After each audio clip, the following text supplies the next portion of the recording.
அண்மை செய்தி. பொது இடங்களில் உள்ள அனைத்து கட்சி கொடிக்கம்பங்களையும் அகற்ற ஏன் உத்தரவு பிறப்பிக்கக்கூடாது என உயர்நீதிமன்ற மதுரை கிளை கேள்வி எழுப்பியிருக்கிறது. கொடிக்கம்பங்களால் ஏற்பட்ட விபத்துகள் எத்தனை வழக்குப்பதிவு செய்து நடவடிக்கை எடுக்கப்பட்டுள்ளது எனவும் நீதிபதி கேள்வி எழுப்பியிருக்கிறார்.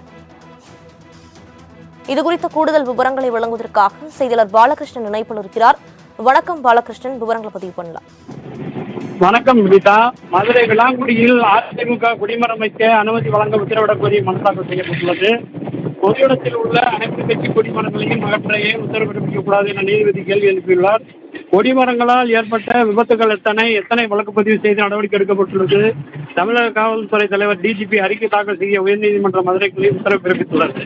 மதுரையில் விளாங்குடியைச் சேர்ந்த சித்தன் உயர்நீதிமன்ற மதுரை கிளையில் தாக்கல் செய்த மனுவில், நான், எனது மனைவி ஆகியோர் அதிமுக கட்சியில் உள்ளோம். எனது மனைவி நாகஜோதி அதிமுக சார்பில் மாநகராட்சி வார்டு 20 போட்டியிட்டு மாநகராட்சி உறுப்பினராக தேர்வு செய்யப்பட்டு மக்கள் பணி செய்து வருகிறார். அதிமுகவின் 53வது ஆண்டு விழாவை முன்னிட்டு எங்கள் பகுதியில் உள்ள அதிமுக கொடிமரங்களை அகற்றிவிட்டு புதிய கொடிமரம் வைப்பதற்கு மாநகராட்சி ஆணையருக்கு மனு கொடுத்தோம். இதுவரை எந்த நடவடிக்கையும் இல்லை. இந்த மனு நிலுவையில் உள்ளது. இந்நிலையில் மாநகராட்சி ஆணையரை தேர்தல் அறிக்கை அனுமதி கேட்டபோது பட்டாய இடங்களில் மட்டுமே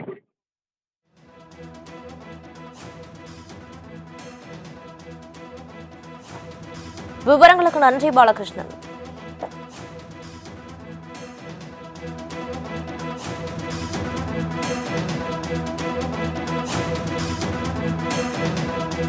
பொது இடங்களில் உள்ள அனைத்து கட்சி கொடிகளையும் அகற்ற ஏன் உத்தரவு பிறப்பிக்கக்கூடாது என உயர்நீதிமன்ற மதுரை கிளை கேள்வி எழுப்பியிருக்கிறது.